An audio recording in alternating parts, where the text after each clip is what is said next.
A growing body of research is showing that exposure to highly palatable, ultra-processed foods during childhood and adolescence may do far more than temporarily satisfy cravings.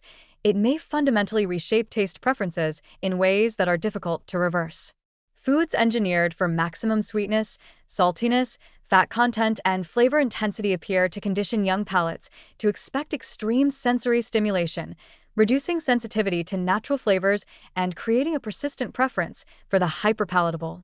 This is not a trivial issue. It can influence lifelong eating patterns, metabolic health, and susceptibility to overconsumption. When children regularly consume candies, sweetened cereals, processed snacks, or artificially flavored beverages, their taste receptors and neural reward circuits become calibrated to respond strongly to extreme sweetness, salt, and fat. Ordinary foods, fruits, vegetables, whole grains, lean proteins, often seem bland or unsatisfying by comparison. The brain, which is highly plastic during youth, learns to seek out the same intensity of sensory reward repeatedly. Over time, this can reduce the ability to appreciate natural flavors, making balanced, nutrient-dense foods less appealing. The effect is subtle but cumulative. The more a child is exposed to highly processed products, the more the threshold for flavor pleasure shifts upward, effectively retraining the palate toward artificial intensity. This recalibration has behavioral consequences. Youth who develop a heightened preference for sweetness or fat may consume more added sugars, sugary beverages, and ultra-processed snacks than their peers. Because these foods are designed to stimulate rapid dopamine release in reward centers, the desire for them can become psychologically reinforced, creating patterns of craving and compulsive eating.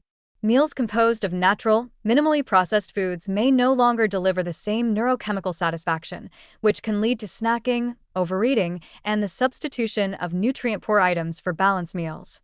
In effect, early exposure to ultra-processed foods primes the brain to favor immediate, intense gratification over sustained nourishment. There is also a metabolic dimension to consider. Highly palatable foods often come with high glycemic loads, refined fats, and additives that accelerate absorption, spike blood sugar, and influence insulin signaling.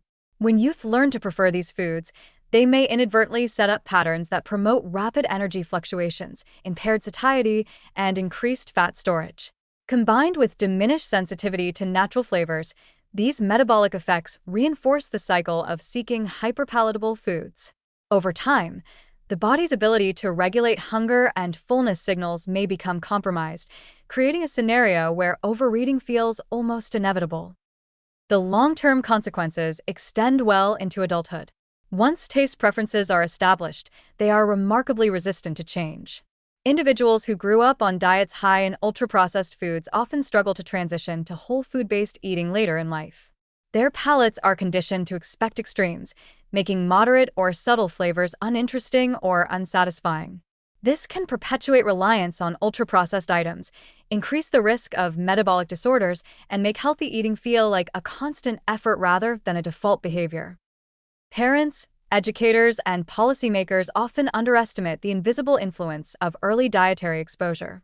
It's easy to think that occasional treats are harmless, but repeated exposure, especially during critical windows of taste development, can have lasting neurological and behavioral effects.